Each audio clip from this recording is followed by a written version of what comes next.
আমরা জনগণ যারা আছি, আমরা প্রতিনিয়ত বিভিন্ন পণ্য পারচেস করি এবং বিভিন্ন সেবা গ্রহণ করি। তা প্রতিটি পণ্য পারচেস এবং প্রতিটি সেবা থেকেই আমাদের কাছ থেকে ভ্যাট রাখা হয়। কিন্তু এখানে মজার বিষয় হচ্ছে যে ভ্যাট আমরা প্রদান করলেও ভ্যাটের কোনো লাইবিলিটি, ভ্যাটের কোনো আইনি বিষয় আমরা বহন করি না, বা আমাদের কোনো দায় দায়িত্ব নেই। অর্থাৎ ভ্যাট দেওয়া আমাদের দায়িত্ব, কিন্তু গভর্নমেন্ট কোষাগারে আমি ভ্যাট দিয়েছি কিনা এর কোনো জবাবদিহি আমার নাই।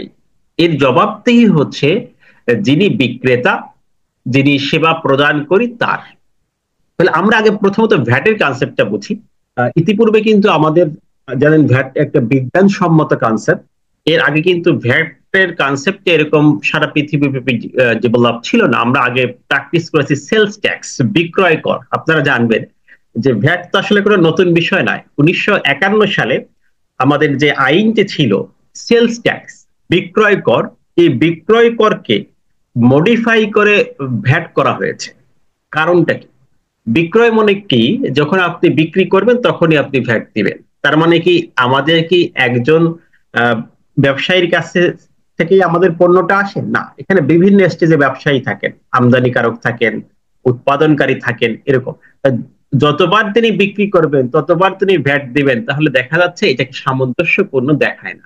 তখন একটি বিজ্ঞান ভিত্তিক উপায়ে ইনপুট ট্যাক্স ক্রেডিট বা শুধুমাত্র ওই ব্যক্তি, ওই ব্যবসায়ী যে পরিমাণ অ্যাড করেছেন তার উপর যাতে ট্যাক্সটা আরোপিত হয়, এজন্য মূলত মূল্য সংযোজন কর বা ভ্যাট নিয়ে এসেছে। প্রথম কথা হচ্ছে, আপনি খেয়াল করেন যে ভ্যাট দিচ্ছে হচ্ছে জনগণ।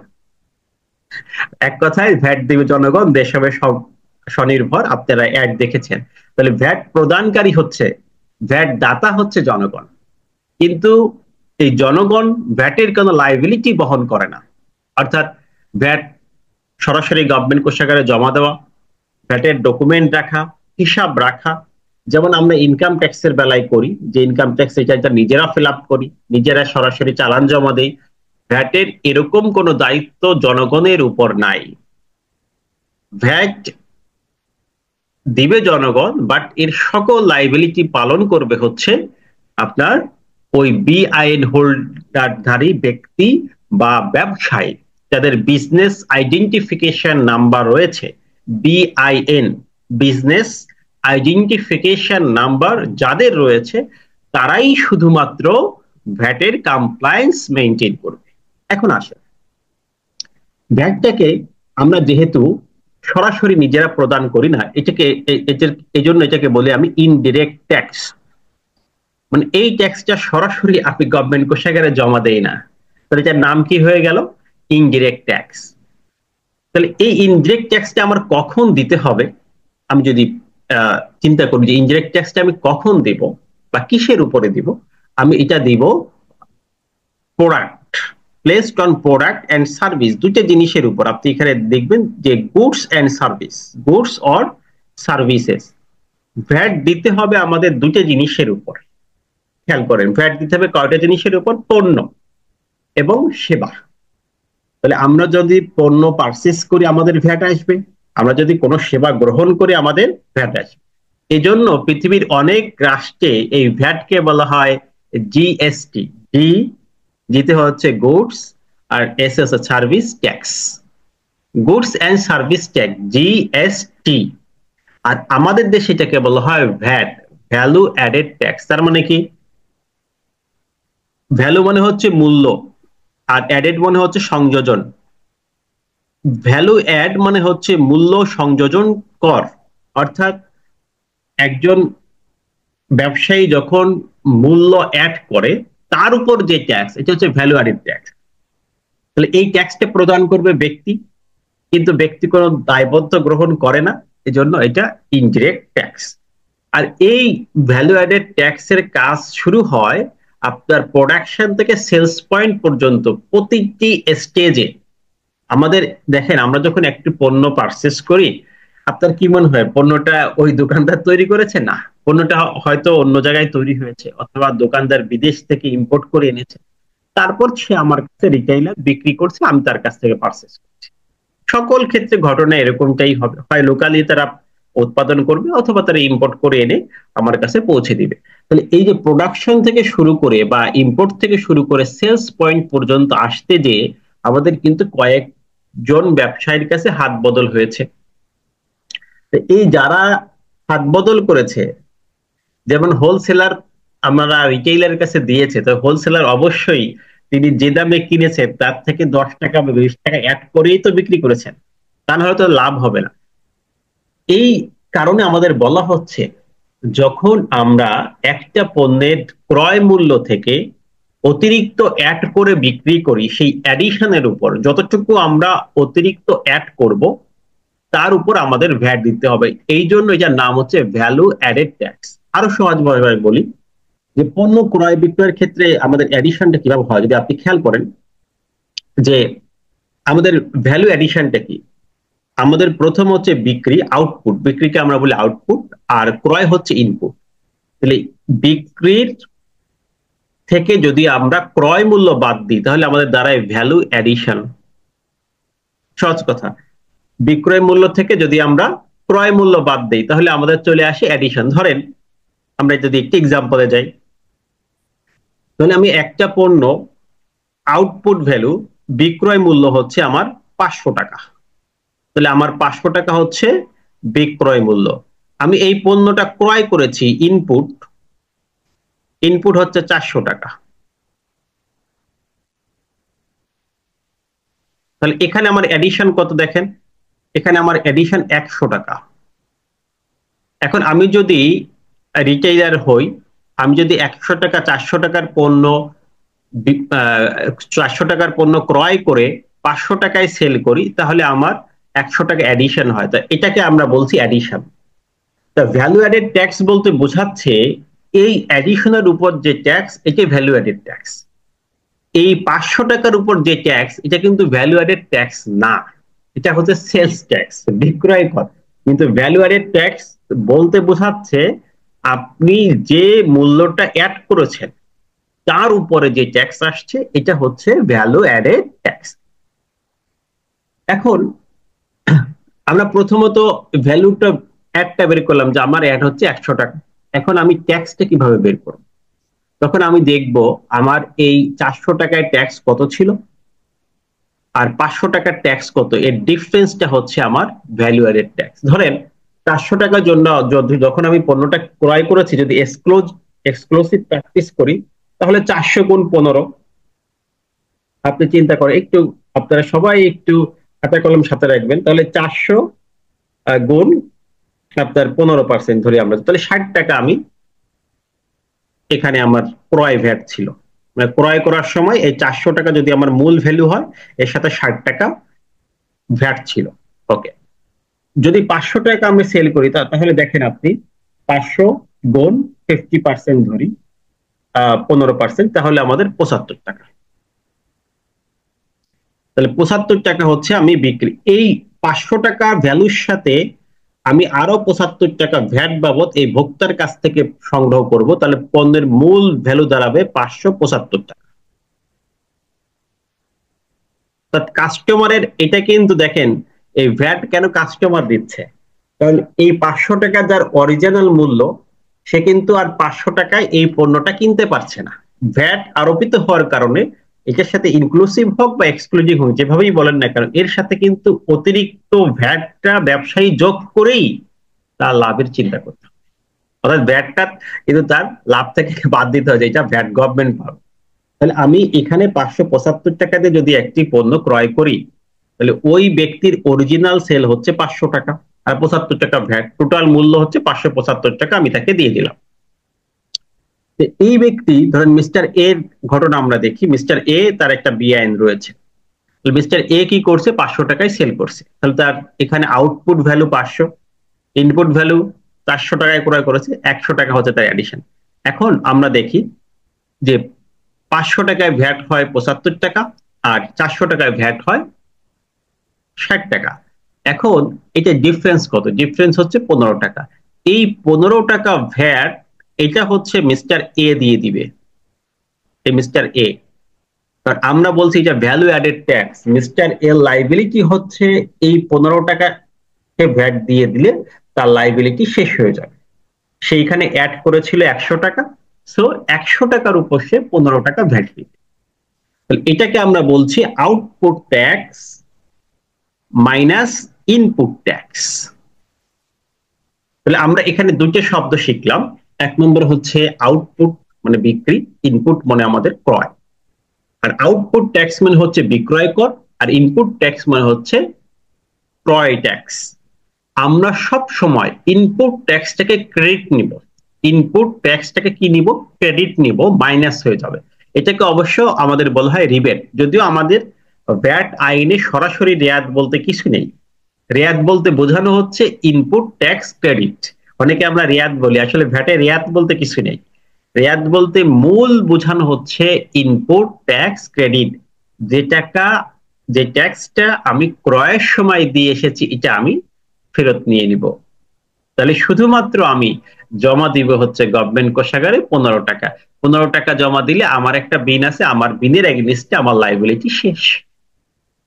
তাহলে এই ট্যাক্সটাকে আপনারা চিন্তা করেন, ওই মিস্টার এর লাইবিলিটি কতটুকুর উপরে, যতটুকু সে অ্যাডিশন করেছে, এই জন্য এটার নাম হচ্ছে ভ্যালু অ্যাডেড ট্যাক্স। যে যতটুকু অ্যাড করবে তার লাইবিলিটি ততটুকুর উপরে হবে, এই জন্য এটার নাম দিয়েছি আমরা ভ্যালু অ্যাডেড ট্যাক্স, যে আপনি যা অ্যাড করবেন তার উপর ভ্যাট দিবেন। যদি এরকম ঘটনা হয় যে আমাদের এই এডিশনের উপর আমরা ভ্যাট দিব না, আমরা টোটাল সেলস এর উপর দিব, তাহলে এটা আগের ট্যাক্স হয়ে যায়, বিক্রয় কর হয়ে যায়, এটা ভ্যালু অ্যাডেড ট্যাক্স হয় না। তাহলে প্রথম আমরা ভ্যালু অ্যাডেড ট্যাক্স বলতে কি বুঝাচ্ছি, কি বুঝাতে যাচ্ছি, যে ভ্যালু অ্যাডেড ট্যাক্স হচ্ছে আমাদের দুটো জিনিসের উপর অ্যাপ্লিকেবল হবে, গুডস এবং সার্ভিসের উপর। কখন অ্যাপ্লিকেবল হবে, যখন এই গুডস এর উপরে আমরা একটা এডিশন ভ্যালু যোগ করব, যখন সার্ভিসের উপর আমরা একটি এডিশন যোগ করব, তখনই এই ভ্যাটটা আরোপিত হবে। আর ভ্যাটটা বেয়ার করবে হচ্ছে কাস্টমার বা কনজিউমার। আর এই ভ্যাটের সকল দায়িত্ব, কালেকশনের দায়িত্ব হচ্ছে রেজিস্টার্ড পার্সন মানে বিআইএন হোল্ডার।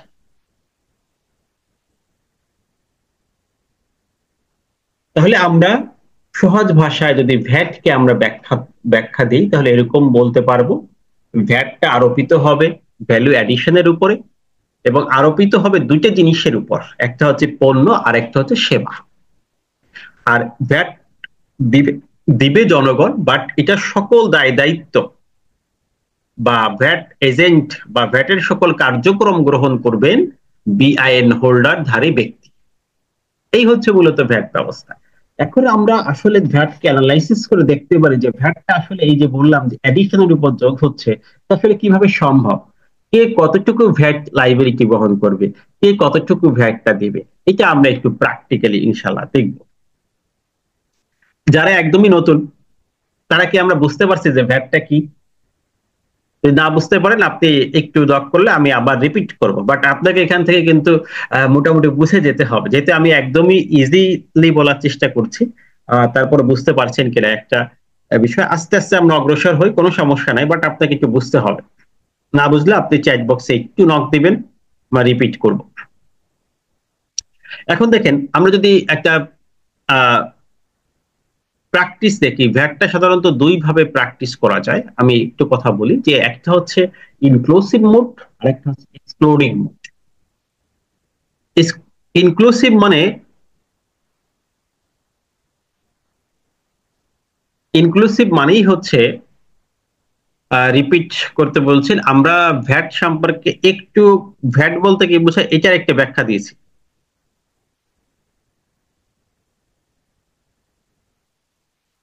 ক্যালকুলেশনটা যে রিপিট করব, ওকে, ধন্যবাদ।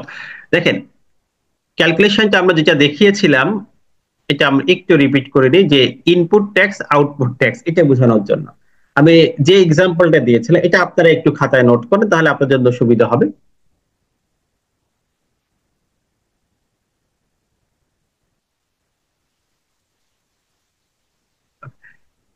প্রথম কথা হচ্ছে ভ্যাট, ভিএটি, প্রথম কথা হচ্ছে ভ্যালু অ্যাডেড ট্যাক্স। যখন একটা পণ্য বা একটা সেবার উপরে, দুইটা জিনিসের উপর ভ্যাট অ্যাপ্লিকেবল হয়, প্রথম আমরা কি পয়েন্ট দেখেছি, দুইটা প্রোডাক্টের উপরে ভ্যাট অ্যাপ্লিকেবল হয়, একটার নাম হচ্ছে প্রোডাক্ট আর একটা হচ্ছে সার্ভিস। এই দুইটা জিনিসের উপর আমাদের ভ্যাট অ্যাপ্লিকেবল। সেকেন্ড কথা হচ্ছে ভ্যাটটা কখন অ্যাপ্লিকেবল হবে, যখন এটার ভ্যালুটা অ্যাড হবে। আমাদের দেখেন একটা প্রোডাক্ট যখন উৎপাদন থেকে শুরু করে আমার কাছে চলে আসছে, ক্রেতার কাছে চলে আসছে, এখানে কিন্তু 3-4জন ব্যবসায়ী এর মাঝে রয়েছে, তারপর আমার কাছে আসছে। হয়তো সে হোলসেলের কাছে দিয়েছে, সে রিটেইলারের কাছে দিয়েছে, এভাবেই কিন্তু আমার কাছে পণ্যটা পৌঁছাচ্ছে। তো এই যে আমাদের যে সেল চেইন বলি, এই চেনের মধ্যে যারা আছে তারা অবশ্যই যে টাকা দিয়ে কিনবে তার অবশ্যই ক্যাশ করবে। আইন বলছে এই যে আমাদের যা বিক্রি করলো এবং যা কিনলো এর মাঝে যা ডিফারেন্স আছে এটা হচ্ছে তার এডিশন, আর ভ্যাটটা আরোপিত হবে এডিশনের উপরে। তাহলে ট্যাক্সটা নির্ধারিত হবে ওই ক্রয় ট্যাক্সটা বাদ দিয়ে, বাকি ট্যাক্সটা সে জমা দিয়ে দেবে। এখন আমি একটা এক্সাম্পল এখানে দেখাইছিলাম বোঝানোর জন্য যে আমাদের এটা আসলে কিভাবে হয়। সেখানে আমি বলেছিলাম যে ধরেন এখানে আমাদের একটা আছে ইনপুট, ইনপুট মনে হচ্ছে ক্রয়, আর আউটপুট মানে বিক্রয়।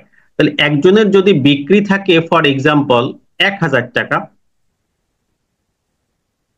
1000 টাকা, তাহলে 1000 টাকা বিক্রি হলে সেই পণ্যটা ধরেন 900 টাকা দিয়ে পারচেস করছে, আর 100 টাকা সে কি করছে, তার এই পারচেস থেকে 100 টাকা অ্যাড করে সে তার দাম নির্ধারণ করছে। তাহলে এই ব্যক্তির অ্যাডিশন কত, 100 টাকা। ধরেন মিস্টার এ, সে তার দোকান থেকে আপনি একটা পণ্য কিনেছেন, দাম হচ্ছে 1000 টাকা। এখন কথা হচ্ছে তিনি কি 1000 টাকা দিয়ে এই পণ্যটা ওই হোলসেলের কাছ থেকে কিনেছেন? না, তিনি কিনেছেন 900 টাকা দিয়ে। তার মানে হচ্ছে এই ব্যক্তি 100 টাকা এখানে অ্যাডিশন করেছেন, অ্যাড করেছেন। এতটুকু সবাই ক্লিয়ার? তাহলে আমরা অ্যাডিশনটা বলতে কি বুঝি? বিক্রি মূল্য থেকে ক্রয় মূল্য বাদ দিলে যা থাকে এটা হচ্ছে অ্যাডিশন। প্রথমে ভ্যালু অ্যাডেড ট্যাক্স, আমি ভ্যালু অ্যাডিশনটা বুঝতেছি। বিক্রি মূল্য থেকে ক্রয় মূল্য বাদ দিলে যা থাকবে এটা হচ্ছে আমার অ্যাডিশন। 2 নম্বর পয়েন্ট, এই অ্যাডিশনের উপর যে ট্যাক্স এটাকে হচ্ছে ভ্যালু অ্যাডেড ট্যাক্স। তাহলে আমার অ্যাডিশন কত, 100 টাকা। এই 100 টাকার উপর যে ট্যাক্স এটা আমার ভ্যালু অ্যাডেড ট্যাক্স বা ভ্যাট, ভিএট। তাহলে আমার 1000 টাকায় টোটাল ভ্যাট আসে হচ্ছে 150 টাকা। 15% ছাড় যদি হয়, আমি 150 টাকা ভ্যাট দিয়ে আসছি, সেলস ভ্যাট কালেক্ট করেছি। সেখান থেকে 900 টাকায় ভ্যাট, ভ্যাট আছে হচ্ছে 135 টাকা সম্ভবত। দেখেন 900 গুণ 15%, 135 টাকা। ওকে ডান। তাহলে এখানে আসে আমার 135 টাকা। তার মানে আমি যখন এই 900 টাকার পণ্য ক্রয় করেছি তখন আমার কাছ থেকে ওই ব্যক্তি 135 টাকা কালেক্ট করেছে, আর আমি এই যার কাছে বিক্রি করেছি ক্রেতার কাছ থেকে 150 টাকা কালেক্ট করেছি। এখন আমি গভর্নমেন্ট কোষাগারে কয় টাকা জমা দিব? গভর্নমেন্ট কোষাগারে কি আমি 150 টাকা জমা দিব? না, আমি যা এডিশন করেছি, আমি আমার এডিশন ছিল এখানে অনলি 100 টাকা। এই 100 টাকার উপর এই 15 টাকা আমি ভ্যাট জমা দিব। তাহলে দেখেন আমার লাইবিলিটি অ্যাজ এ সেলসম্যান হিসেবে এখানে 15 টাকা, যদিও আমি কালেক্ট করেছি ক্রেতার কাছ থেকে 150 টাকা। এখন এইটা আমরা চেইনটা দেখবো যে কিভাবে এই যে এই ভ্যাটটা কাজ করছে, যে আমি 15 টাকা জমা দিলাম কিন্তু গভর্নমেন্ট কি 150 টাকা আদৌ পাচ্ছে কিনা, এটা আমরা ভেরিফাই করব। এরপরে আমরা যখন দেখব তখন আমরা একটা ভেরিফাই করবো ইনশাল্লাহ। তাহলে আশা করি বুঝতে পারছি যে ভ্যালু অ্যাডেড ট্যাক্সটা কিভাবে বলা হচ্ছে বা কেন বলা হচ্ছে এটাকে ভ্যালু অ্যাডেড ট্যাক্স, যেহেতু এটা শুধুমাত্র অ্যাডিশনের উপর অ্যাপ্লিকেবল। এখন আমরা এই জিনিসটা একটু প্র্যাকটিক্যালি দেখি যে কিভাবে এই ভ্যালু অ্যাডিশন ট্যাক্স গুলো হচ্ছে। তাহলে ভ্যালু অ্যাডেড ট্যাক্স বলতে আমরা যদি সহজে বলি তাহলে আমরা কি বুঝি, যে output tax minus input tax. অর্থাৎ আমরা একটু আগে দেখালাম যে বিক্রি ট্যাক্স থেকে ক্রয় ট্যাক্স বাদ দিলে যা থাকে এটা হচ্ছে ভ্যালু অ্যাডেড ট্যাক্স, মানে ওটা এডিশন, এডিশনের উপর আমার ট্যাক্স। তাহলে ভ্যালু অ্যাডেড ট্যাক্সের সহজ এবং সব থেকে বেস্ট ডেফিনেশন হচ্ছে output tax minus input tax সমান সমান ভ্যালু অ্যাডেড ট্যাক্স। একদম সহজ এবং সব থেকে উপযুক্ত ডেফিনেশন হচ্ছে এটা। এখন আমরা এই বিষয়গুলো একটু প্র্যাকটিক্যালি দেখার চেষ্টা করি। আমাদের ভ্যাটের ক্ষেত্রে আমার কাছে পণ্য আসা পর্যন্ত আমি হচ্ছে ভোক্তা, ক্রেতা। আমরা সবাই যারা আছি সবাই কি ক্রেতা। আমরা পণ্য বাজার থেকে ক্রয় করি অথবা কোনো সেবা গ্রহণ করি। সেবা বলতে কি, যেমন আমি ইন্টারনেট সার্ভিস নিলাম, এটা একটা সেবা, মানে সেবা গ্রহীতা, ঠিক আছে। আমি ধরেন কনসালটেন্সি সার্ভিস নিলাম, এটা একটা সেবা। এরকম ভাবে সেবা গ্রহণ করি, অথবা আমি কি করি, আমি কোনো প্রোডাক্ট পারচেস করি। আমাদের লাইফে আমরা ইনকাম করার পরে ম্যাক্সিমামটাই তো খরচ করে ফেলি। তা খরচ করি কিসে? হয় সেবা গ্রহণ করি অথবা কোনো জিনিস পারচেস করি। তা আমরা হচ্ছে ভোক্তা। এখন কোনো প্রোডাক্ট ভোক্তার কাছে সরাসরি পৌঁছায় না। এখানে দেখা যাচ্ছে আমাদের ম্যাক্সিমাম প্রোডাক্ট গুলো আমদানি হয়, তারপরে এটা ম্যানুফ্যাকচারিং হয়, উৎপাদন হয়, প্রোডাকশন হয়, এরপর পাইকারি ব্যবসায়ী থাকে, এরপর খুচরা ব্যবসায়ী থাকে। অনেক সময় যে না, কোনো প্রোডাক্ট আমরা আমদানি করিনি কিন্তু উৎপাদন আছে, আমাদের দেশীয় উৎপাদন, নিজেরা তৈরি করেছি, ঠিক আছে, নিজেরা তৈরি করে তারপর পাইকারির কাছে, তারপর খুচরার কাছে, তারপর আমার কাছে। যেমন কিছু র মেটেরিয়াল, যেমন সরিষার তেল, অনেকে আছে আমরা নিজেরাই নিজেদের দেশেই তৈরি করি, তখন আবার আমদানিকারক থাকবে না। আবার অনেক আছে যে উৎপাদন নাই, আমরা ডিরেক্ট আমদানিকারক, পাইকারির কাছ থেকে বিক্রি করি, খুচরা বিক্রি করি। তার মানে আমাদের সর্বোচ্চ 4টা ধাপ থাকতে পারে: আমদানি, উৎপাদন, পাইকারি, খুচরা ব্যবসায়ী বা ব্যবসায়ী, এরপর হচ্ছে ভোক্তা। সাধারণত এই 4টি ধাপ থাকে, কোনো কোনো সময় 3টাও থাকতে পারে। যাই হোক, যে কোনো ধাপ থাকুক এটা নিয়ে আমাদের প্রশ্ন নাই। আমাদের প্রশ্ন হচ্ছে এই আমদানিকারক কিভাবে ভ্যালু অ্যাড করেছে, কিভাবে ভ্যাটটা দিবে, পাইকারি ব্যক্তি কিভাবে ভ্যাটটা দিবে, খুচরা ব্যক্তি কিভাবে ভ্যাটটা দিবে। কারণ আমরা যখন কাজ করব ভ্যাট নিয়ে, তখন আমাদের এরকম কাজ করতে হবে। সাধারণত 3 ধরনের বিজনেস নিয়ে আমাদের কাজ করতে হয়। একটাকে বলছি আমরা সোল প্রোপাইটারশিপ, একক মালিকানাধীন ব্যবসা প্রতিষ্ঠান। আর একটা হচ্ছে পার্টনারশিপ ফার্ম, আর একটা হচ্ছে কোম্পানি। এই 3 ধরনের সাধারণত বিজনেসের স্ট্রাকচার আমাদের বাংলাদেশে অ্যাভেলেবেল, এবং এই 3টা নিয়ে কাজ করি। এর বাইরে কিছু বিজনেস স্ট্রাকচার আছে, বাট আমাদের বেসিক্যালি কাজ করতে হয় 3 ধরনের বিজনেস নিয়ে। আমরা আবার একটু রিপিট করি। একটা হচ্ছে সোল প্রোপাইটারশিপ, ব্যক্তিকে নিয়ে কাজ করি, যিনি একক মালিকানাধীন ব্যবসা। একক মালিকানাধীন ব্যবসার মূল বৈশিষ্ট্য কি? মূল বৈশিষ্ট্য হচ্ছে তার সকল দায় দায়িত্ব, সকল লাইবিলিটি, সকল ব্যক্তিগত সম্পদ তার নিজেরই। অর্থাৎ কোম্পানির যদি আপনার আলাদাও নাম থাকে, এটার যত সম্পদ তার ব্যক্তিগত সম্পদ, আলাদা আইডেন্টিটি থাকে, কিন্তু তার সকল ব্যবসায়িক সম্পদ তার ব্যক্তিগত সম্পদ, ব্যবসায়িক লাইবিলিটি তার নিজের লাইবিলিটি। কিন্তু সোল প্রপার্টারশিপ, এখানে তৃতীয় কোনো ব্যক্তি নাই, সেকেন্ড কোনো পার্সন নাই। তার মানে সকল লাইবিলিটি সে নিজেই বহন করে, এজন্য এটার নাম সোল প্রপার্টারশিপ। আর এরকম সকল লাইবিলিটি, সকল সম্পত্তি যখন 2-3 জন একসাথে এগ্রি হয়ে বহন করে, তখন এটা হয়ে যায় এমএস, পার্টনারশিপ ফার্ম, মেসার্স। দেখবেন পার্টনারশিপ ফার্মের শুরুতে এমএস শব্দ লেখা থাকে, তার মানে এখানে অনেকগুলো ব্যক্তি মিলে একটা ছাতার নিচে চলে আসছে, ঠিক আছে, এরকম। এরপরে limited company, registered by RGSC, joint stock কোম্পানির মাধ্যমে রেজিস্ট্রেশন নিয়ে আমরা ব্যবসা। আমরা যখন কাজ করবো ভ্যাটে, তখন আমরা সোল প্রোপাইটারশিপের কাজও করতে পারি, ফার্মেরও করতে পারি, বা আমরা কোম্পানিরও করতে পারি। বাট এই সব ক্ষেত্রেই আমাদের চেইন একই রকম। কেউ আছে ইম্পোর্টার, তাহলে একটা ধরনের আমরা কাজ করব। দেখেন, এদের বিজনেস নেচার, কোম্পানি হোক বা ব্যক্তি হোক, এটা কোনো সমস্যা নেই। আমরা কাজ করব কাদের নিয়ে? খেয়াল করেন, আমরা কাজ করব সকল ইম্পোর্টারদের নিয়ে। আপনি কোনো সময় ইম্পোর্টারের ভ্যাট নিয়ে কাজ করতে পারেন, কোনো সময় আপনি ম্যানুফ্যাকচারিংকারী ভ্যাট নিয়ে কাজ করতে পারেন, কোনো কোনো এই যে সরবরাহকারী, ট্রেডিং যারা করে তাদের নিয়ে কাজ করতে পারেন, অথবা কমার্শিয়াল ইম্পোর্টার, আমদানি করে সেল করে তাদের নিয়ে কাজ করতে পারেন, খুচরা ব্যবসায়ী নিয়ে কাজ করতে পারেন। এই তাহলে এই যে 4 ক্যাটাগরি পার্সন বা কোম্পানি, কোন লিমিটেড কোম্পানি কিন্তু তার মূল বৈশিষ্ট্য সে ইম্পোর্টার অথবা সে ম্যানুফ্যাকচারিং, হতে পারে একজন পার্সন ইম্পোর্টার। যাই হোক না কেন, আমাদের মেইন এই 4টি ধরন নিয়ে কাজ করতে হবে। এই 4টে ধরন নিয়ে কাজ করতে হলে আমরা দেখব যে তাদের উপরে কিভাবে ভ্যাটটা আরোপিত হচ্ছে। এখন আমরা যদি একটু ভেঙে বলি, ধরেন একটা পণ্য আমি বাজার থেকে 2200 টাকা দিয়ে ক্রয় করেছি, যার উপর 330 টাকা ভ্যাট, মানে আমার পণ্যের মোট মূল্য হচ্ছে 2530 টাকা দিয়ে আমি একটা পণ্য ক্রয় করলাম। তো এটার হিস্ট্রিতে আসি যে এটা আসলে কিভাবে আহ, আমাদের ভ্যাটটা আরোপিত হলো। তাহলে এই যে 2200 টাকা যে প্রোডাক্ট, এটার মধ্যে 330 টাকা ভ্যাট ছিল, তার মানে টোটাল ভ্যালু হচ্ছে আমাদের পার্সেস ভ্যালু হচ্ছে ভোক্তার কাছে 2530 টাকা। দেখেন, তাহলে 2530 টাকা যদি একটা পণ্যের দাম হয়, তাহলে আপনি কাউন্ট করেন তার ভ্যাট ইনক্লুসিভ 15% হলে 330 টাকা। অথবা যদি আপনি চিন্তা করেন যে মূল্য 2200 টাকা প্লাস ভ্যাট, তাহলে 2200 টাকা মূল্য প্লাস 15% ভ্যাট, তাহলে কত আসবে? 330 টাকা।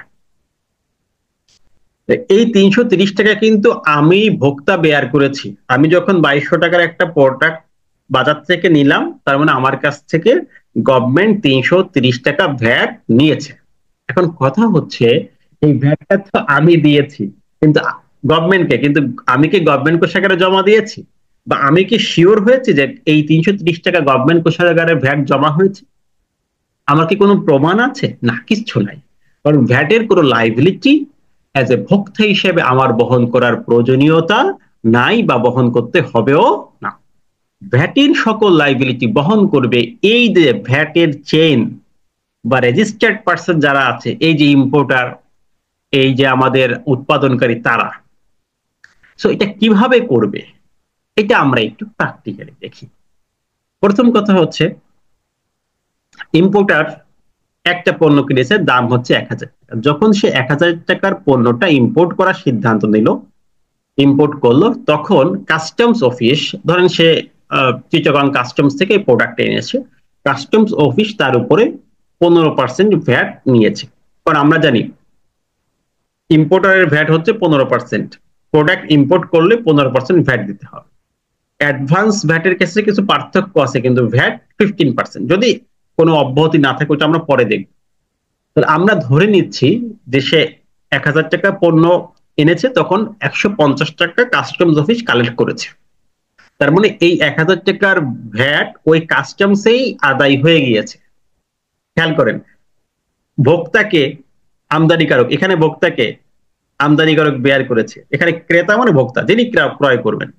আমদানিকারক যখন 1000 টাকার পণ্য ক্রয় করেছে, তখন 150 টাকা ভ্যাট কাস্টমস অফিস আদায় করেছে। তাহলে এখানে ভ্যাটের হার 15%, এখানে তার এডিশন, যেহেতু সেই ফার্স্ট ক্রেতা, তার এডিশন 1000 টাকা, এবং এখানে 150 টাকা কাস্টমস অফিস কি করেছে। কারণ এটার টোটালটাই তার হচ্ছে প্রোডাক্ট মূল্য। সে কি করলো,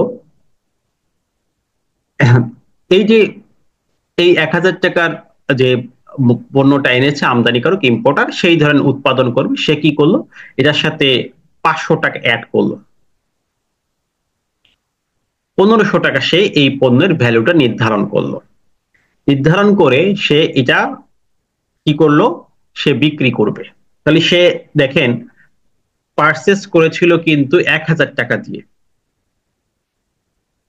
তার পারচেজ মূল্য ছিল 1000, সে এখন বিক্রি করবে কত? 1500।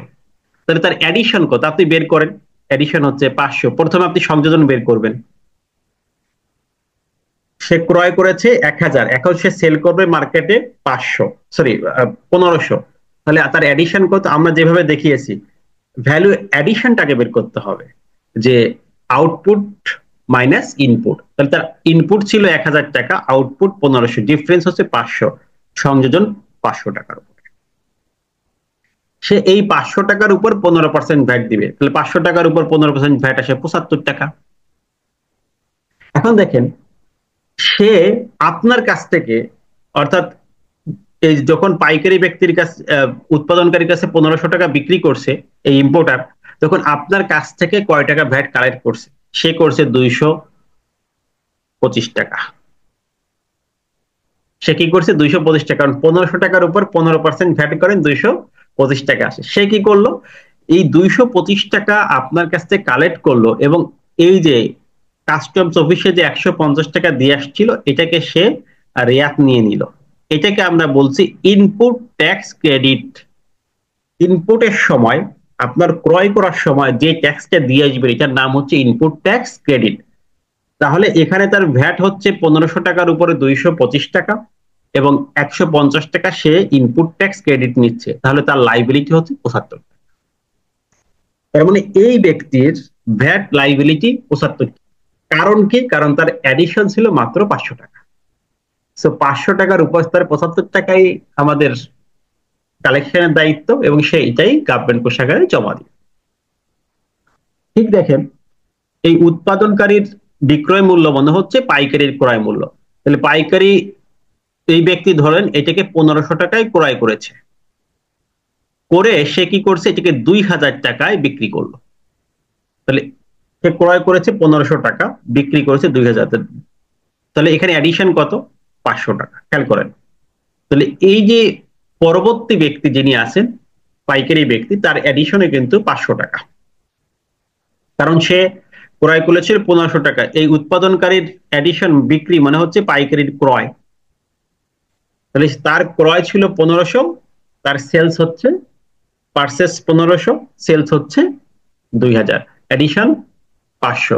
500 টাকার উপর 15% হারে ভ্যাট, 75 টাকা ভ্যাট সে দিয়ে দিবে। সে কিভাবে ভ্যাটের হিসাবটা রাখবে? এখন পাইকারি ব্যক্তি কিভাবে ভ্যাটের হিসাবটা রাখবে? সে হিসাব রাখবে, আমি যখন সেলস করেছি 2000 টাকা, 15% ভ্যাট, 300 টাকা আমি ওই কাস্টমারের কাছ থেকে কালেক্ট করেছি। কাস্টমার তার খুচরা বিক্রেতা, খুচরা বিক্রেতার কাছ থেকে সে কালেক্ট করেছে কত? দেখেন 300 টাকা। আর সে আগে ভ্যাট দিয়ে এসেছিল কত টাকা? ওই যে উৎপাদন পর্যায়ে 225 টাকা কিন্তু সে ভ্যাট দিয়ে আসছিল। কালেক্ট করেছে সে এখন 300 টাকা, কিন্তু ইতিমধ্যে ওই 1500 টাকার ভ্যাট কিন্তু তার অলরেডি পেইড। প্রথমে দেখেন 1000 টাকার ভ্যাট পেইড, দ্বিতীয় ধাপে আরো 75 টাকা পেইড, তার মানে তার কিন্তু 225 টাকা ভ্যাট পেইড। 225 টাকা যদি তার ভ্যাট পেইড হয়ে যায়, তাহলে এই স্টেজে তার ভ্যাট আসে মাত্র 75 টাকা। 300 টাকা থেকে 225 টাকা বাদ দিবেন, বাকি 75 টাকা এই পাইকারি ব্যবসায়ী, ধরেন আমরা যদি এর নাম দিই এ, এটার নাম দিলাম বি, এটার নাম দিলাম সি, এই সি বিনধারী ব্যক্তি সে এই 75 টাকা গভর্নমেন্ট কোষাগারে জমা দিবে, তার লাইবিলিটি শেষ। তাহলে তার দুটো কাজ করতে হবে, একটা হিসাবটা রাখতে হবে যে আমি কালেক্ট করেছি 300 টাকা, আমি ইনপুট ভ্যাট ক্রেডিট আগে যা দিয়েছি এটা দাবি করেছি 225 টাকা। ইনপুট ভ্যাট ক্রেডিট মানে কি, বা ইনপুট ট্যাক্স ক্রেডিট মানেই হচ্ছে আগে যে টাকা ভ্যাট দিয়েছি বা আগে যে টাকা ট্যাক্স দিয়েছি এটা ফেরত নেওয়া। তাহলে আমার লাইবিলিটি হচ্ছে 75 টাকা। ওকে, তাহলে এই যে 2000 টাকায় এই পাইকারি ব্যক্তি মিস্টার সি 2000 টাকা এই ধরেন খুচরা বিক্রেতা মিস্টার ডির কাছে এটা বিক্রি করলো। মিস্টার ডি কি করলো, এই 2000 টাকা ক্রয় করার পরে সে 200 টাকা অ্যাডিশন করলো। তাহলে মিস্টার ডি এর ক্রয় মূল্য হচ্ছে 2000 টাকা, সে কি করেছে, তার বিক্রি করেছে 2200 টাকা। তাহলে তার অ্যাডিশন কত খেয়াল করেন, 200 টাকা। তার ক্রয় মূল্য ছিল 2000, বিক্রি মূল্য 2200, তাহলে এডিশন কত, 200। 200 টাকার উপর 15% যদি ভ্যাট আরোপ করি তাহলে হয় 30 টাকা, অনলি 30 টাকা। তাহলে সে তার কাজ কি, সে কি করবে, এই 2200 টাকার উপর ভ্যাট হিসাব করবে। 2200 টাকার উপর 15% ভ্যাট হিসাব করলে তার ভ্যাট আসে 330 টাকা। আর সে কি করবে, ইতিপূর্বে কয় টাকা ভ্যাট দেওয়া হয়েছে দেখেন, ইতিপূর্বে যত ভ্যাট দেওয়া হয়েছে, ইতিপূর্বে তার ভ্যালু কত ছিল, 2000 টাকা। 2000 টাকায় সে ভ্যাট প্রদান করেছে 300 টাকা, এই যে প্রদেয়, এই যে 300 টাকা সে এখানে রেয়াত নিয়ে নিবে। অর্থাৎ সি যখন তার কাছে পণ্য বিক্রি করেছে 2000 টাকা, তার মানে সি 300 টাকা ভ্যাট দিয়েই কিন্তু এই পণ্যটা তার কাছে সেল করেছে। তখন এই আগে যা দিয়েছে এটা রেয়াত নিয়ে নিবে, এটাকে বলা হয় ইনপুট ট্যাক্স ক্রেডিট। সে ক্রেডিট নিয়ে নিল 300 টাকা, তাহলে বাকি 30 টাকা সে জমা দিয়ে দিল। তাহলে আপনি যখন দেখেন, আপনি যখন এই পণ্যটা কিনছেন তখন আপনার দাম হচ্ছে 2200 প্লাস 330 টাকা, তার মানে 2530 টাকা। পণ্যের দাম 2200 আর 330 টাকা, এই 330 টাকা ভ্যাট আসলে কে পরিশোধ করলো? আপনি দিয়েছেন, কারণ আপনার কাছ থেকে তারা কি করেছে, কালেক্ট করেছে। 2200 কালেক্ট করছে, সাথে সাথে 330 টাকা কালেক্ট করছে। এখন এই 330 টাকা ভ্যাট আপনার কাছ থেকে কালেক্ট করলেও আপনি কিন্তু 1 টাকা ভ্যাট সরাসরি জমা দেন নাই। তো জমা দিয়েছে, এখন খেয়াল করেন খুচরা বিক্রেতা মিস্টার ডি জমা দিয়েছে 30 টাকা, দেখেন 330 টাকা হলো কিনা। মিস্টার সি জমা দিয়েছে 30 টাকা, সরি 75 টাকা। মিস্টার বি জমা দিয়েছে 75 টাকা, তাহলে দেখেন 75 75 150, 180। আর মিস্টার এ জমা দিয়েছিল 150, 180 আর 150, এই 330 টাকা এই ব্যক্তিরা যারা সেলস চেনের মধ্যে আছে, যারা আপনার কাছে বিক্রি করতেছে, সেল চেইনের মধ্যে যারা আছে, তারা কিন্তু এই টাকাটা জমা দিয়েছে এবং তারা হিসাব রেখেছে যে আমি কতটুকু ইনপুট ট্যাক্স ক্রেডিট করলাম, কতটুকু ভ্যাট আরোপিত হলো, হিসাব তারা রেখেছে, তারাই গভর্নমেন্ট কোষাগারে জমা দিয়েছে। আপনার কাছ থেকে শুধুমাত্র এই 330 টাকা ট্যাক্স ভ্যাট কেটে নিয়েছে, এই জন্য আপনাকে নাম হচ্ছে এটা ভোক্তা কর। এবং যেহেতু আপনি চালানের মাধ্যমে জমা দেন নাই, তার মানে এটা ইনডিরেক্ট ট্যাক্স।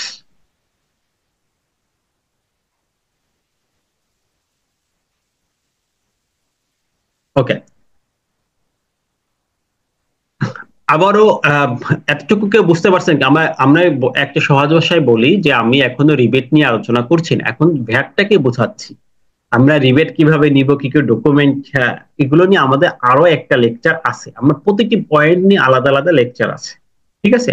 যেমন আমরা আজকে হচ্ছে ভ্যাট সম্পর্কে একটি প্রাথমিক ধারণা পেব, এরপরে হচ্ছে আপনার ভ্যাটের যতগুলো কার্যক্রম করা লাগে আমাদের, যেমন রেজিস্ট্রেশন করা লাগে, এটি আমরা প্র্যাকটিক্যালি দেখব। এবার ভ্যাটে যা যা করা লাগে এগুলো সব আমরা প্র্যাকটিক্যালি দেখবো ইনশাল্লাহ। আমাদের হচ্ছে এখন এই প্রাথমিক যে বিষয়গুলো আছে সেগুলো নিয়ে আজকে আমাদের ক্লাসটা, এগুলো আমাদের ভালো করে বোঝা দরকার। ওকে, ধন্যবাদ সবাইকে, আশা করি যে আপনারা বুঝতে পারছেন। তাহলে এটা হচ্ছে আমাদের ভ্যাট চেন। ভ্যাট এভাবে কাজ করছে, প্রতিটি স্টেজে ইম্পোর্টার এভাবে ভ্যাট দিচ্ছে, উৎপাদনকারী, সরবরাহকারী, খুচরা বিক্রি এভাবে ভ্যাট দিচ্ছে। আর আপনার দায়িত্ব হচ্ছে ভ্যাটের ক্ষেত্রে শুধু পণ্যটা ক্রয় করা, নিজে উপভোগ করা। ভ্যাটের কোনো দায় দায়িত্ব, রেসপন্সিবিলিটি আপনার যায় না। ওকে, এরপর এই লেকচার শিট গুলো আপনাদের তো গ্রুপে দেওয়া আছে, আবার বাসায় দেখবেন, দেখার পর নেক্সট ক্লাসের শুরুতে আমরা একটু রিভিউ করব, যার যেখানে প্রবলেম আছে সেগুলোকে সলভ করব। তাহলে আমরা প্রথম একটা পয়েন্ট শেষ করেছি, ভ্যাট কি। দ্বিতীয় পয়েন্ট, ভ্যাট কিভাবে কাজ করে, এই পয়েন্ট আলোচনা করেছি। এখন প্রশ্ন হচ্ছে আমাদের, দেখেন ভ্যাটের ইতিহাস এটা আমাদের আলোচনার বিষয় না, যদিও আমাদের ইতিহাস নিয়ে এখানে অনেক কিছু লিখেছি, বাট এটা আমরা আলোচনা করব না। আমাদের মূলত ভ্যাটটা শুরু হয়, যদি আপনি হিস্ট্রি দেখেন, আমাদের প্রথমত প্রথম বিশ্বযুদ্ধ যখন হয় তখন শেষ হয় 1919 সালের দিকে। আমরা জানি যে জাতিপুঞ্জ 1920 সালে গঠন করা হয়। এই 1919 সালের শেষের দিকে এসে যখন গভর্নমেন্ট দেখলো যে তাদের রাজস্ব সংকট, তাদের অর্থনৈতিক অবস্থা দুর্বল হয়ে পড়েছে, তখন তারা ফিল করলো যে আমাদের এই অর্থনৈতিক ব্যবস্থাকে উত্তরণের জন্য এমন কিছু পদ্ধতি তৈরি করা দরকার যার কারণে আমরা অনেক রাজস্ব পেতে পারি। তখনই তারা এই পণ্যের বিক্রয়ের উপরে ট্যাক্সের এই বিধানটি তাদের মাথায় আসে। যখন ক্রয় বিক্রয় হয় তখন যদি আমরা এখান থেকে ব্যবসায়ীদের কাছ থেকে একটা ট্যাক্স কালেক্ট করতে পারি, দেন আমাদের এই সমস্যার সমাধান হওয়া সম্ভব। এই চিন্তাধারা থেকেই কিন্তু ভ্যাটের উদ্ভব। আমরা দেখেছি ইনকাম ট্যাক্স আইনও কিন্তু এরকম একটি ইনিশিয়াল ক্রাইসিসকে বিট করার জন্য ইনকাম ট্যাক্স আইনটাও হয়েছে। ভ্যাট আইনটাও ঠিক একই রকম ভাবে একটি সাময়িক চিন্তা থেকে পরবর্তীতে এটা বিজ্ঞানসম্মত পদ্ধতিতে চলে গিয়েছে। আমাদের দেশে 1951 সালে সেলস ট্যাক্স ছিল, বিক্রয় কর ছিল। এর পরবর্তীতে আমাদের 1982 সালে এসে এটা বাতিল হয়। এরপর আমরা জানি যে 1991 সালে আমাদের মূলত মূল্য সংযোজন কর আইন 1991, এই আইনটি তৈরি হয়। এর আগে যে আইনগুলো ছিল এটা এত স্ট্রং ছিল না। স্বাধীনতার পরেও কিন্তু আমাদের বিক্রয় ট্যাক্স চলেছে। এরপরে আমাদের কমিটি গঠন হয়, তারা আমাদের এই চারিপাশে যে রাষ্ট্রগুলো আছে, থাইল্যান্ড, ইন্ডিয়া, এই সমস্ত রাষ্ট্রে ভিজিট করে তারা সিদ্ধান্ত নেয় যে আমাদের ভ্যালু অ্যাডেড ট্যাক্স এই বিষয়টি চালু করা দরকার। কারণ বর্তমানে বিশ্বব্যাপী, আপনি যে শুধু বাংলাদেশে না, পৃথিবীর 160টি রাষ্ট্রে এখন ভ্যাট আছে, ভ্যালু অ্যাডেড ট্যাক্স আছে, মানে এটা বিশ্বব্যাপী স্বীকৃত একটি বিষয়। এবং আমরা দেখি যে ভ্যাটের হারের যদি আমরা চিন্তা করি, তখন দেখি যে আমাদের জাপানে 3% ভ্যাট অনলি। আবার কোন কোন রাষ্ট্রে যেমন ডেনমার্ক, সুইডেন এই সমস্ত রাষ্ট্রে আবার 25% পর্যন্ত ভ্যাট আছে। তার মানে হচ্ছে 3% থেকে শুরু করে আমাদের 25% পর্যন্ত ভ্যাট আছে। আর বাংলাদেশের ভ্যাট হচ্ছে যে স্ট্যান্ডার্ড ভ্যাট, এটা এটা হচ্ছে 15%, 15%। এটা খুব কমও না আবার খুব বেশিও না, মোটামুটি মাঝারি মানের একটা ভ্যাট আমাদের দেশে আছে, এটা হচ্ছে 15%। তা আমরা ভ্যাট কি এটা বুঝলাম, ভ্যাট কিভাবে কাজ করে এটা বুঝলাম। এখন আমাদের যারা এখানে উপস্থিত আছে সকলের একটা ইন্টেনশন এখানে আছে যে আমরা ভ্যাটটাকে শিখবো। এই ভ্যাটটাকে শেখার উদ্দেশ্যেই কিন্তু আমরা এই কোর্স জয়েন করেছি। তো ভ্যাটটাকে যে আমরা শিখবো, আমরা এটা শুরু করব কি দিয়ে, কিভাবে ভ্যাটটা শেখা আমরা শুরু করব, এটা হচ্ছে আমাদের কোশ্চেন, যে ভ্যাটটাকে আমরা শেখা শুরু করব কি দিয়ে। তা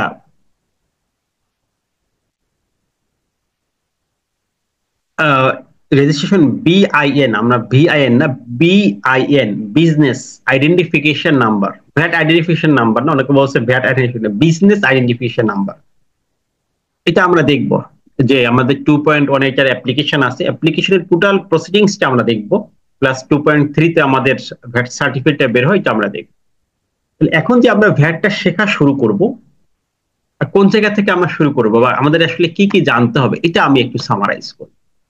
প্রথম কথা হচ্ছে ভ্যাটটা যখন আমরা শিখবো, আমাদের ভ্যাটের একটি আইন আছে, বর্তমান আইন, 1991 সালের আইন বর্তমানে নাই। বর্তমানে আমাদের একটা আইন আছে যার নাম হচ্ছে মূল্য সংযোজন কর ও সম্পর্ক শুল্ক আইন 2012। এই আইন আমরা প্রথমত আইনটাকে এটা বোঝার জন্য বলি, আইনে সাধারণত দুটি জিনিস থাকে, একটা হচ্ছে তফসিল আর একটা হচ্ছে সেকশন, ধারা। আইনের মূল বিষয়বস্তু হচ্ছে দুইটা, একটা হচ্ছে সেকশন আর একটা হচ্ছে তফসিল। সেকশনে বা ধারায় কি থাকে, ধারায় থাকে একটা আইনের মূল বক্তব্যগুলো, সাবস্টেন্টিভ কথাবার্তা বা তত্ত্বগত বিষয়গুলো থাকে ধারায়। আর আইনের যদি কোনো বিষয় বৃহৎ আকারে তালিকা প্রয়োজন হয়, এটা থাকে তফসিলে। তফসিল মানে কি, তালিকা। যেমন ধরেন, আমরা ধরে নিই আমাদের সকল পণ্যে ভ্যাট আছে, কিন্তু গভর্নমেন্ট সেখানে কয়েকটা পণ্য বললো না এই পণ্যে ভ্যাট নাই। তাহলে এই যে যে নাই, এটার একটা লিস্ট থাকবে, তালিকা থাকবে যে কোন কোন পণ্যে নাই। এই তালিকা কি একটা হতে পারে নাকি একাধিক বা অনেকগুলো হবে, আপনি বলেন। তালিকা অবশ্যই অনেক হবে। তাহলে এই যে যে অনেক যে তালিকা হবে, এটার জন্য আমাদের সেকশনে এটা লেখা যায় না, এই জন্য তফসিল দরকার। আমাদের এই যে মূল্য সংযোজন কর যে আইনটা আছে, সেই আইনে টোটাল 139টা সেকশন বা ধারা আছে এবং 3টে তফসিল আছে,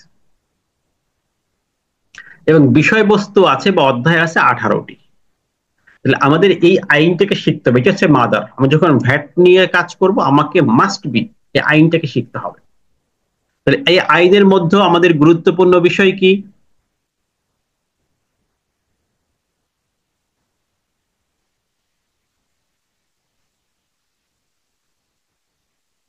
এই আইনের মধ্যে আমাদের গুরুত্বপূর্ণ বিষয় হচ্ছে, একটা হচ্ছে সেকশন আর একটা হচ্ছে তফসিল। আবারও বলি, একটা হচ্ছে সেকশন আর একটা হচ্ছে তফসিল। যারা আইনের ছাত্র না, ভ্যাট প্র্যাকটিস করেন, তাদেরও কিন্তু আইন জানতে হবে।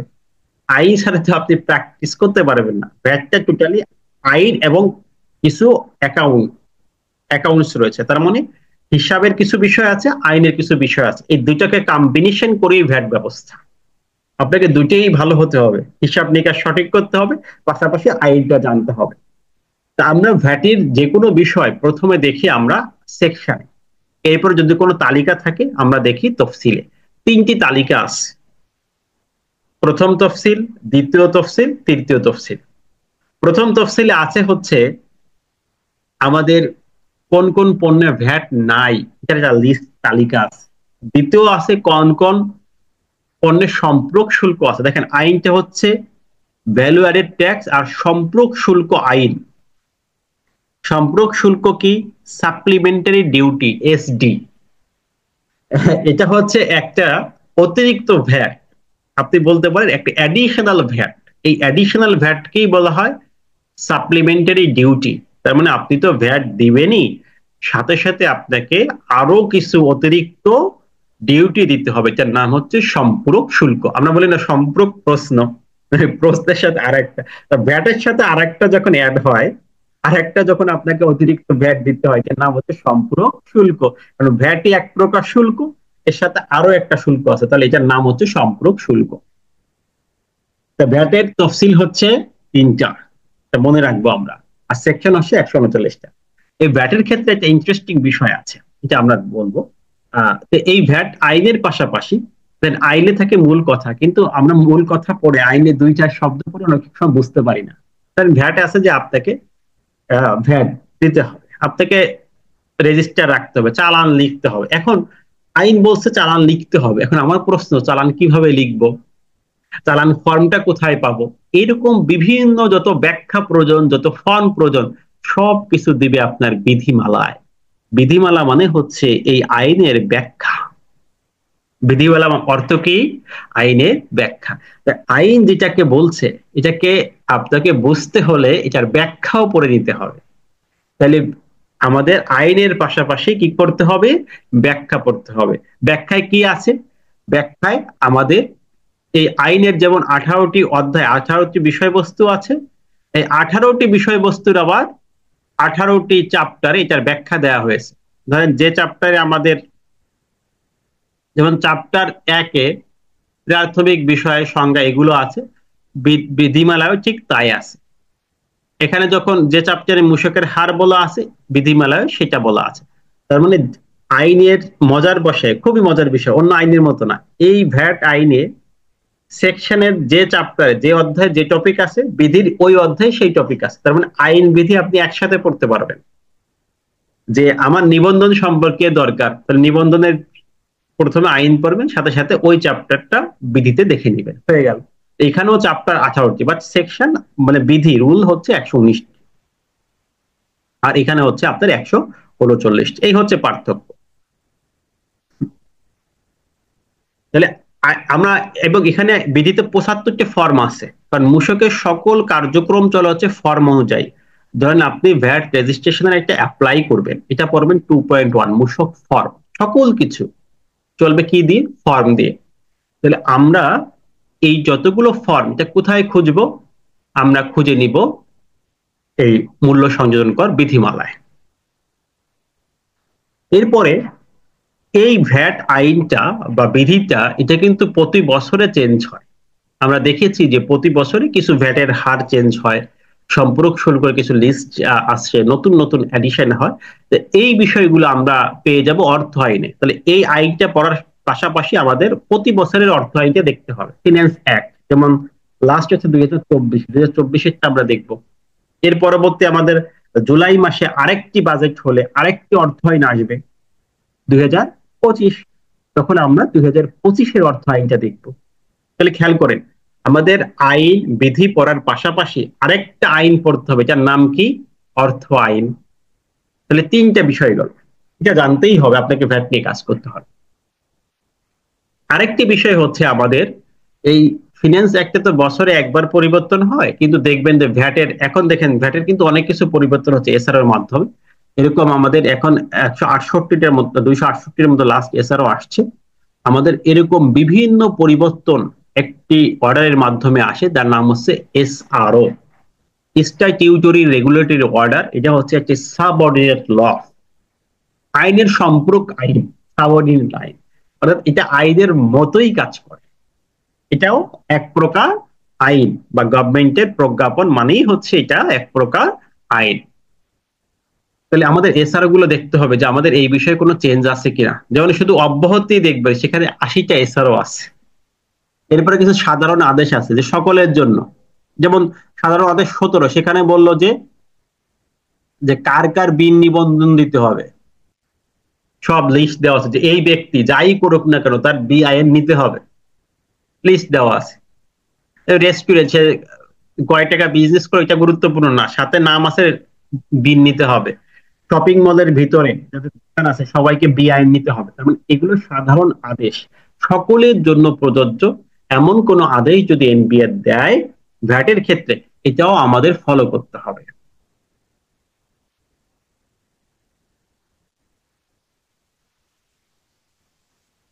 হ্যাঁ, ইনশাল্লাহ আমরা সে পর্যন্ত পাবো। এরপর যদি কোনো বিশেষ আদেশ দেয় কোনো বিশেষ গোষ্ঠীকে, কোনো স্পেসিফিক পার্সন, সেক্ষেত্রে আমরা এটাকে বলি ওই, এটাও একটা প্রকার এসআরও, এটা দিই।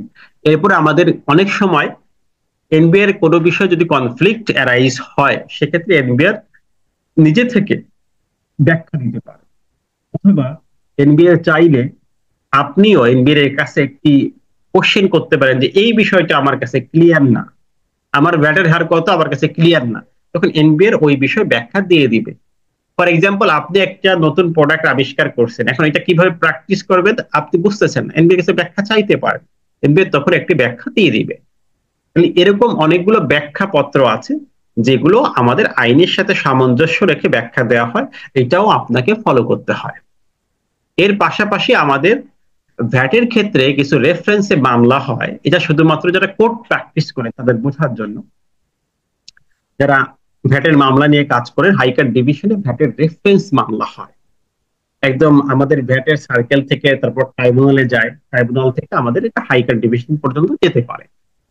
তা হাইকোর্ট ডিভিশন যখন এই ভ্যাটের মামলায় কোনো রায় দেয়, এটা কিন্তু কেস ল বা নজির আইন হিসেবে রূপদান লাভ করে, এটা আপনাকে পড়তে হবে। আমাদের যেমন 33 ইয়ার জাজমেন্ট ভ্যাটের একটা বই আছে, এই বইটা অনেকে কিনতে পারেন। এখানে আপনার বিগত 33 বছরের ভ্যাটের রেফারেন্সে যত জাজমেন্ট আছে এটা সামারি আকারে দেওয়া আছে। এখন তাহলে আমার কাছে মনে হয় সবাই ক্লিয়ার যে আমরা যারা ভ্যাট শিখতে এসেছি তাদের এই জিনিসগুলো শিখতে হবে, সহজ কথা। এটা না শিখলে কিন্তু আপনি ভ্যাট নিয়ে কাজ করতে পারবেন না। তাহলে আপনার এই আইনগুলো কাছে লাগবে। এখন বলেন তো আপনি এগুলো কোথায় পাবেন? এটাকে সব বই কিনতে হবে? এখন তো ডিজিটাল প্ল্যাটফর্ম সবগুলো, আপনাকে বই কিনতে হবে না। যেমন আপনি জুমে ক্লাস করতেছেন স্মার্টলি, আপনাকে বই কিনতে হবে না। আপনি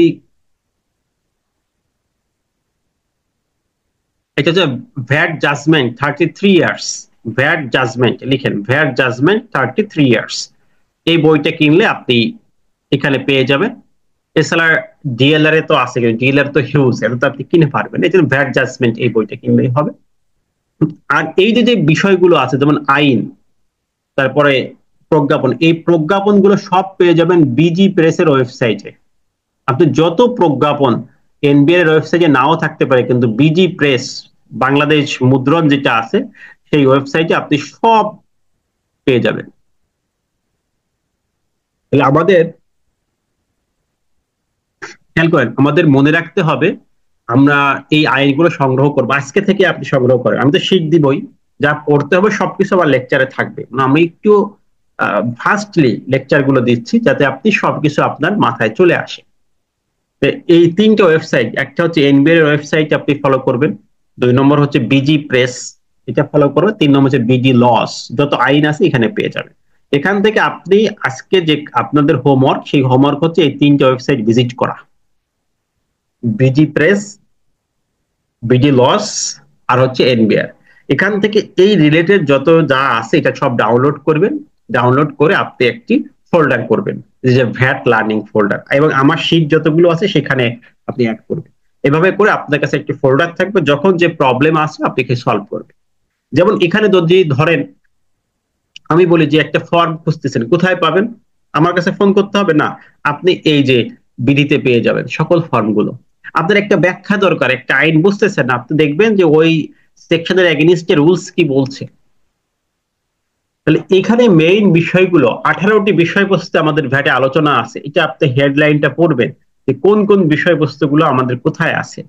আপনাকে কি আছে এটা জানতে হবে না, আমি আবারও বলি আপনাকে কি আছে এটা জানতে হবে না, জানতে হবে এই জিনিসটার সোর্স কোথায়, কোথায় আমি এটা পাবো, সমানটা কোথায় আছে, এটুকু জানলে আপনার হবে।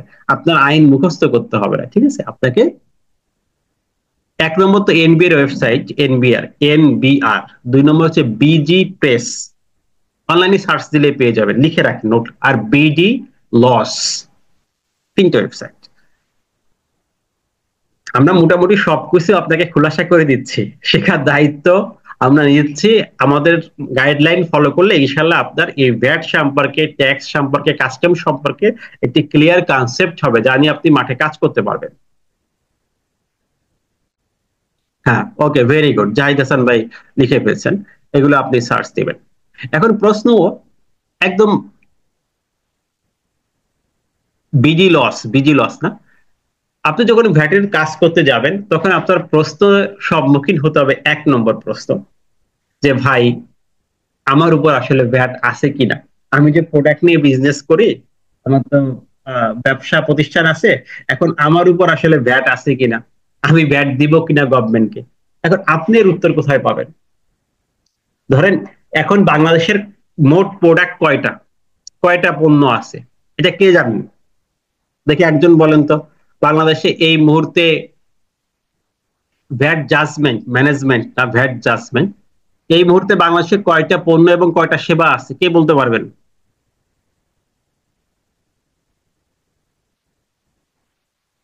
কারণ আমাদের ভ্যাট কিসের উপর আরোপিত হয়? পণ্যের উপর এবং সেবার উপর। আপনার প্রথম যে প্রশ্নের সম্মুখীন হতে হবে, যে ভাই আমি তো ব্যবসা দিয়েছি, আমার এই পণ্যের উপর ভ্যাট আছে কিনা বলেন তো, আবার ভ্যাট দিতে হবে কিনা। তখন আপনি কোথায় যাবেন? কেউ বলতে পারবেন? হ্যান্ড রাইজ করেন দেখি, কে বলতে পারেন? বাংলাদেশে এই মুহূর্তে কয়টা পণ্য আছে বা সেবা আছে, এটা কে জানেন? ওকে, না, 43টা না। এটা আমি নিজেও জানি না যে কয়টা আছে, এটা জানা সম্ভব না, আনকাউন্টেবল। আপনি এই মুহূর্তে আমাদের কয়টা পণ্য আছে বা সেবা আছে এটা জানা সম্ভব না। এখন যদি প্রশ্ন করে ভাই আমি তো এই পণ্যটা বিজনেস করি, এটার উপর ভ্যাট আছে কিনা, আপনি কিভাবে বুঝবেন? আপনি প্রথমত ধরে নেন সকল পণ্যের উপরে ভ্যাট আছে। কি ধরে নিবেন? 1 নম্বর পয়েন্ট, সকল পণ্যের উপর কি আছে? ভ্যাট আছে। তাহলে আপনার সকল পণ্যের উপর যদি প্রশ্ন করে ভাই আমার পণ্যের উপর ভ্যাট আছে, হ্যাঁ আছে।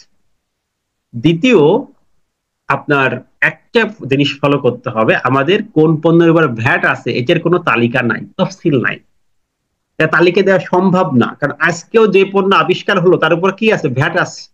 কারণ নিয়মটা হচ্ছে কিছু অব্যাহতি ব্যতীত, কিছু অপরচুনিটি ব্যতীত সকলের উপর সমহারে ভ্যাট প্রযোজ্য হয়।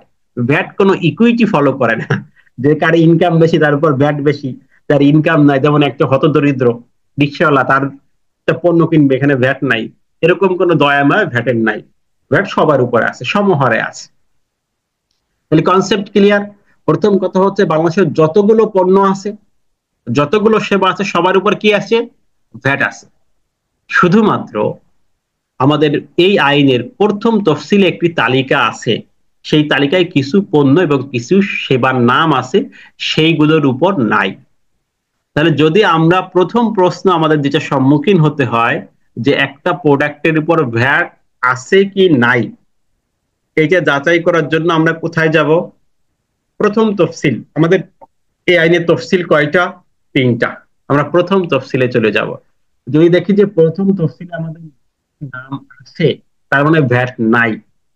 প্রথম তফসিলে যে লিস্ট আছে, তালিকা আছে, ওই ওই যে পণ্য, যেমন ধরেন আপনার কি আছে? খোলা আটা, ময়দা, এই যে মাছ, মাংস, খোলা, এগুলোর উপরে ভ্যাট নাই। এগুলো সব কোথায় নাম আছে? প্রথম তফসিলে। প্রথম তফসিলে যে সকল পণ্য এবং যে সকল সেবার নাম আছে তার উপর ভ্যাট নাই। এই ব্যতীত অন্য সকল পণ্য, সকল পণ্যের উপর ভ্যাট আছে। কথা ক্লিয়ার? ওকে।